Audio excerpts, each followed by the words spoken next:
ભાવનગર શહેરમાં હાલમાં માર્કેટિંગ યાર્ડમાં ડુંગળીની જબ્બર આવક થઈ રહી છે।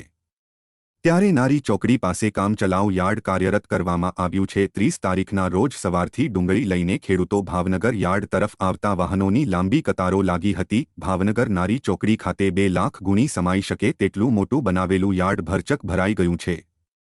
જાહેર રસ્તા ઉપર ડુંગળી ભરેલા વાહનોની લાંબી કતાર જોવા મળતી હતી।